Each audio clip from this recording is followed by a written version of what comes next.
हर हर महादेव। आज सावन के पावन महीने में चौथे दिन का हम महाशिव पुराण का छठा और सातवां अध्याय आपको सुनाने जा रहे हैं, तो इसको सुनिए और इस सावन के महीने में शिव जी के आशीर्वाद को पूरा लीजिए आप लोग। तो सुनिए छठा अध्याय। छठे अध्याय में शौनक ऋषि बोले, हे सूत जी, आप परम शैवी हैं, इसलिए कृपा कर शिव पुराण के श्रवण की विधि भी कहिए, जिसे श्रोतागण संपूर्ण फल को प्राप्त कर सकें। श्री सूत जी बोले, शौनक जी, अब संपूर्ण फल की प्राप्ति के लिए शिव महापुराण के श्रवण की विधि सुनिए। प्रथम ज्योतिषी को बुलाकर पुराण की निर्विघ्न समाप्ति के हेतु शुभ मुहूर्त दिखवाएं। फिर उसके अनुसार देश देश में पत्र भेजें कि यहाँ शिव कथा होने वाली है, इसलिए शुभार्थी सज्जन शीघ्र पधारने का कष्ट करें। शिव तथा कीर्तन के प्रेमी सज्जनों को दूर दूर से भी आदर पूर्वक बुलाना चाहिए। शिवालय, तीर्थ, वन अथवा घर में ही शिव पुराण के श्रवण का उत्तम स्थल बनाएं। पृथ्वी को गोबर से लीप कर शुद्ध कर लें और घर की फालतू चीजों को वहां से हटा दें।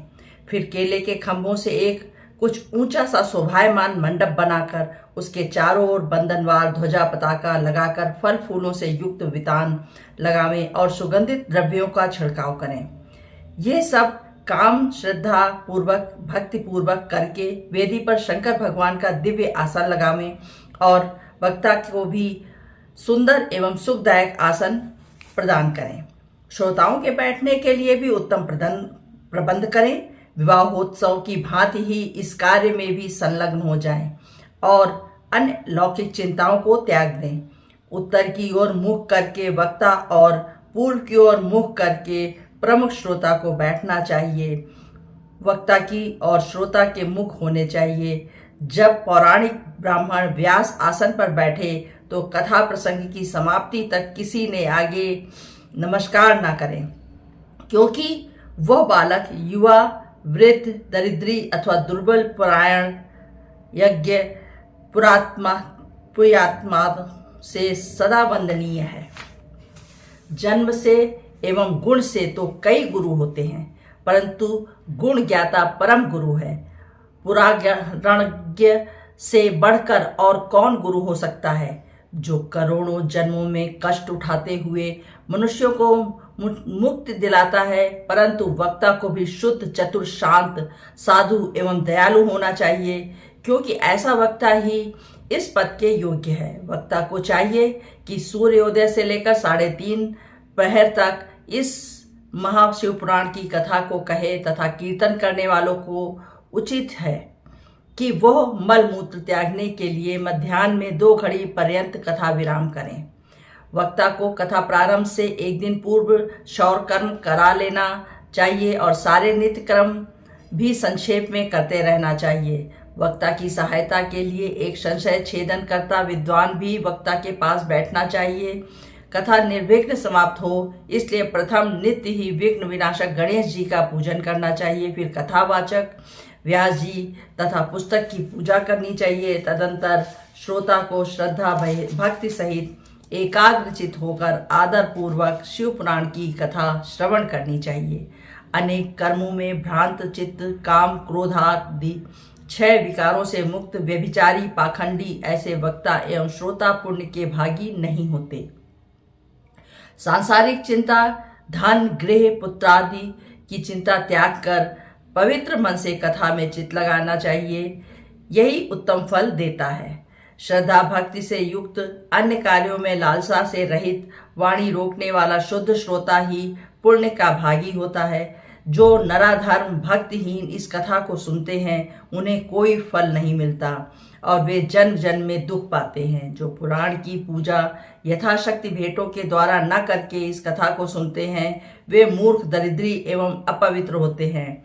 जो मनुष्य कथा होते समय उठकर अन्यत्र चले जाते हैं, भोगांतर में उनका दारादि संपत्ति नष्ट हो जाती है। जो पान चबाते हुए इस कथा को सुनते हैं, उन्हें नरक में यमदूत उनकी विष्ठा उन्हें ही दिखाते हैं। जो इस कथा को ऊंचे आसन पर बैठकर सुनते हैं, वे नरक यातनाएं भोग कर कौवे बनते हैं, और जो वीरादि आसन पर बैठकर कथा सुनते हैं वे नरक भोगकर विष वृक्ष होते हैं। जो वक्ता को प्रणाम किए बिना कथा में बैठते हैं वे सब नरक भोगकर अर्जुन के वृक्ष बनते हैं। जो निरोगी होते हुए भी लेट कर कथा सुनते हैं वे नरकों को भोगने के बाद अजगर आदि बनते हैं।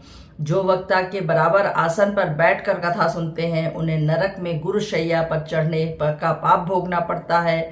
पैर बांधकर कथा सुनने वाले मनुष्यों के पुत्र पापी एवं कुल में कलंकी होते हैं। जो वक्ता की तथा इस पवित्र कथा की निंदा करते हैं वे नरक भोगकर 100 बार कुत्ते की योनि पाते हैं। जो कथा के समय बुरे वचन निकालते हैं वे नरक भोगकर गधे की योनि पाते हैं। जो इस पवित्र कथा को कभी नहीं सुनते वे नरक भोगकर जंगली शुअर बनते हैं। जो दुष्ट कथा कीर्तन में बाधा डालते हैं वे करोड़ों वर्ष नरक भोगने के बाद ग्राम शुकर बनते हैं। ऐसा विचार कर श्रोता वक्ता दोनों को सदाचार करते हुए भक्तिपूर्वक प्रसन्नचित और शुद्ध भाव से कथा कहनी और सुननी चाहिए। नित्य कर्म करके संक्षेप से प्रायश्चित भी करें, नवग्रह पूजन तथा सर पूजन भी करें एवं नित्य प्रति विधिवत शिव पूजन और पुस्तक का पूजन भी करें। इसके बाद श्रद्धा भक्ति सहित हाथ जोड़कर विनीत भाव से पुस्तक को शिव रूप समझकर इस प्रकार स्तुति करें। हे शिव पुराण देव, आप साक्षात महेश्वर हो, प्रत्यक्ष हो, श्रवणों के लिए सुखदायक हो, अतः आप मुझ पर प्रसन्न हो। मेरा ये संपूर्ण कथा श्रवण करने का मनोरथ आपको ही सफल करना है। हे शिव, मैं आपका दास हूँ और भवसागर में विमान हूँ, कर्म रूप ग्रहों से पकड़ा गया दीन हूँ, अतः मेरा उद्धार करो। इस प्रकार शिव पुराण को साक्षात शिव जानकर स्तुति करें, व्यास जी की पूजा करें। शिव पूजन की भांति पुष्प, वस्त्राभूषण, धूप, दीप, नैवेद्य आदि से वक्ता का पूजन करें। फिर हाथ जोड़कर वक्ता से निवेदन करें कि हे भगवान, आप शिव शास्त्र विशारद श्री व्यास रूप हो, अतः आप शिव कथा के प्रकाश में मेरे अज्ञान रूपी अंधकार को नष्ट कीजिए। शिव पंचाण मंत्र के लिए 5 ब्राह्मणों को वरण कीजिए जो कि शिव पंचाक्षर मंत्र को भक्ति सहित जपते रहें। हे शौनक, ये मैंने कथा के श्रवण की विधि श्रोता, वक्ता आदि भक्तों के लक्षणों सहित वर्णन की है। अब तुम क्या सुनना चाहते हो? इस तरह 6ठा अध्याय समापन होता है। अब 7वें अध्याय का प्रारंभ होता है। तो शौनक जी फिर सूत जी से कहते हैं कि आपने ये परम पवित्र और अद्भुत कथा तो सुना दी, अब आप कृपा करके लोक के कल्याणार्थ शिव पुराण के श्रोताओं के नियम सुनाइए। सूत जी बोले, हे शौनक, दीक्षा रहित लोगों को कथा श्रवण करने का कोई अधिकार नहीं है, इसलिए श्रोताओं को पहले वक्ता से दीक्षा लेनी चाहिए। कथावृत्ति को ब्रह्मचर्य, भूमि शयन, पत्रावली पर भोजन करना चाहिए, परंतु भोजन कथा समाप्ति के बाद ही करें। शुद्ध होकर भक्ति पूर्वक शिव पुराण सुनते हुए उपवास करके दिन में एक समय ही भोजन करें। घृत पान, दुग्ध पान अथवा फलाहार करते हुए कथा अवधि तक एक बार ही भोजन करें, अथवा एक समय केवल हविष्यान्न खीर खाकर ही व्रत करते हुए कथा सुने। इससे सुख पूर्वक रहकर कथा में विघ्न पड़ने का भय नहीं रहता। गरिष्ठ भारी दालें, जल, अन्न, निष्पाप चौरा या राजमी के बीज, मसूर की दाल, बासी अन्न, ये चीजें नहीं खाना चाहिए। इस कथा के सुनने वाले को वर्जित है। पल्लांडू, प्याज, लहसुन, हींग, गाजर, नशीली वस्तुएं एवं मांस संज्ञक चीजें खाने का अति निषेध है। बैंगन, कलिंद, पिचंड, मूली, पेठा, नलिका, शाक, भुना मूल, इन्हें कथावृत्ति कदापि सेवन न करें। काम आदि विकार, ब्राह्मणों की निंदा एवं संत जनों की निंदा आदि ना करें। श्रोता रजस्वला स्त्री को ना देखें। श्रोता कथा अवधि तक पति संगम ना करें। ब्राह्मण द्रोही एवं वेद विरोधी से श्रोता वार्तालाप ना करें। सत्य, शुद्धता, दया, मौन, साधुता, विनय, उदार चित्त आदि गुण श्रोता में होने चाहिए। श्रोता निष्काम हो अथवा सकाम हो, नियम से कथा सुने। इससे सकाम को कामना सिद्धि और निष्काम को मुक्ति प्राप्त होती है। दरिद्र, रोगी, पापी, निर्भोगी, निसंतान पुरुष इस कथा का श्रवण करें। 7 प्रकार की कांतवस्था वंद्या दुष्ट स्त्रियां एवं जिनका गर्भ स्थान होता है, यह उत्तम कथा सुने। इस शिव पुराण कथा के दिन कोटि यज्ञ के समान अति उत्तम मानने चाहिए। इन उत्तम दिनों में यदि अल्प वस्तु भी विधि से दान दी जाए तो उसका अक्षय फल प्राप्त होता है। इस प्रकार व्रत विधि पूरी करके कथा सुनकर परम आनंद युक्त उद्यापन भी करें।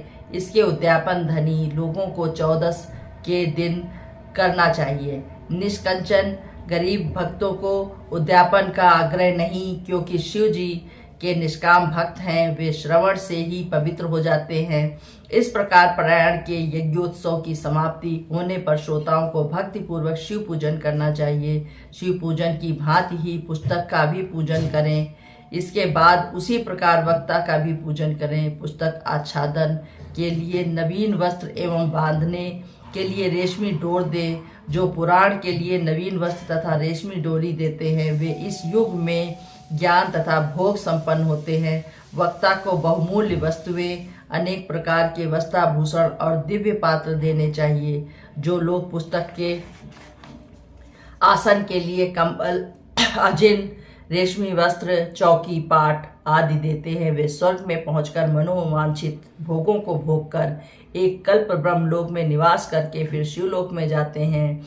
इस प्रकार वक्ता का पूजन करके सहायक पंडित का भी वक्ता से कुछ कम धन द्वारा पूजन करें। फिर अन्य आए हुए ब्राह्मणों का धन धान आदि से सत्कार करें और गायन बाजे नृत्य आदि से आनंदोत्सव मनावें। श्रोता यदि विरक्त हो तो दूसरे दिन जो शिव श्री रामचंद्र जी की प्राप्ति कही है उस गीता का पाठ करें। श्रोता यदि गृहस्थी हो तो कर्म की शांति के लिए शुद्ध हवि के द्वारा हवन करें।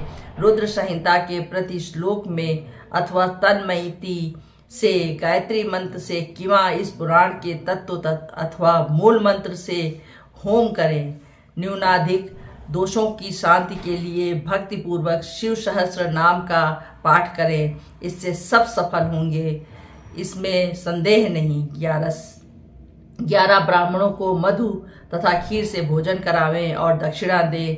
शक्ति होने पर 3 फल जितने सोने का सुंदर सिंह बनवा कर शिव संतुष्टि के लिए दान करें। इसी दान के प्रभाव से एवं पुराण दान के प्रभाव से शिव जी के अनुग्रह से मनुष्य भव बंधनों से मुक्त हो जाता है। हे शौनक जी, ये मैंने आपको शिव पुराण का महात्म्य विधि सहित सुनाया है। अब आपकी क्या सुनने की इच्छा है? शिव पुराण सब पुराणों में शिरोमणि है। जो प्राणी इस जगत में सदा शिव का ध्यान करते हैं और उनकी वाणी शिवगणों की स्तुति करती है, वे इस अपार भवसागर से सहज ही तर जाते हैं। शिव पुराण श्री शिव महापुराण महात्म्य संपूर्ण होता है। अब आपको हम विद्येश्वर संहिता सुनाएंगे कल। तब तक के लिए हर हर महादेव, जय शिव शंकर।